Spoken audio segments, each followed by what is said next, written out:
Mnangagwa reshuffles security chiefs as ED 2030 campaign in full steam. The Standard reports. President Emmerson Mnangagwa has reshuffled senior Central Intelligence Organization's CIO bosses in an exercise that saw the elevation of officers that are seen as his loyalists amidst tension in the ruling ZANU-PF party over his succession.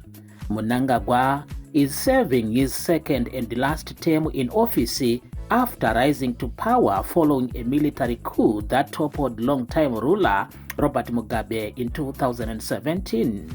He was recently forced to publicly announce that he will retire when his second term ends in 2028 after reports that the military was opposed to a campaign by his loyalists who say he must rule until 2030. Mnangagwa recently deployed Victor Jerry Mutume, who was head of the CIO's close security branch, to Equatorial Guinea as Zimbabwe's ambassador. He replaced him with Victor Miga, who is said to be a close relative. Mnangagwa also appointed a new deputy director, only identified as Mashandure. Several officers were also promoted to the position of assistant director in what sources said was part of a power consolidation strategy. A number of acting provincial intelligence officers were also confirmed into their positions in what sources said was part of a wider strategy by the 81-year-old leader. The succession issue is causing a lot of tension and mistrust in government, one of the sources said. The reshuffle in the CIO followed a similar exercise in the Zimbabwe Republic Police ZRP, where a number of senior officers were retired. The president promoted people that he trusts. The transfer and promotion in the CIO are also coming at a time when there are reports of security breaches at properties associated with Mnangagwa and his close relatives in government. Sources said there have been 2 breaches at different properties owned by the president, including his house that is under construction in Borodale. His son David, who is finance deputy minister, had his Harare house broken into on 2 different occasions by intruders who allegedly left bullets on his bedroom door steps.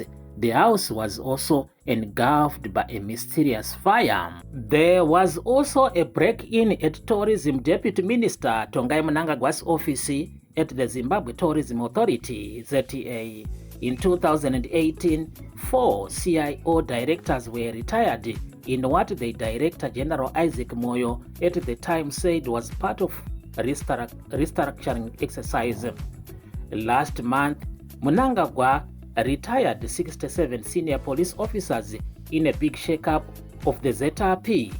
Some of the police commissioners that were promoted to the position of Deputy Commissioner General upon retirement were David Mawoya, Erasmus Makodza, Kodakwashe Mubemi, Priscilla Makotose, Winston Muza, and Richard Mawoya Basera. 12 assistant commissioners were promoted to commissioners upon retirement. A similar reshuffle of the police force happened soon after the coup, when then Commissioner General Augustine Chiguri, who was a Mugabe loyalist, was forced to retire and he went into exile. Zimbabwe's security forces are heavily politicized, and in 2017 the military said it was stepping in to save ZANU-PF from defeat in elections that were set for the following year because Mugabe wanted to pick his wife Grace as his successor. Zimbabwe National Army Commander Lieutenant General Anselm Sanyatwe was recently courted controversy after declaring that Zimbabweans would be marched to polling stations whether you like it or not, and that the ruling ZANU-PF party would rule forever.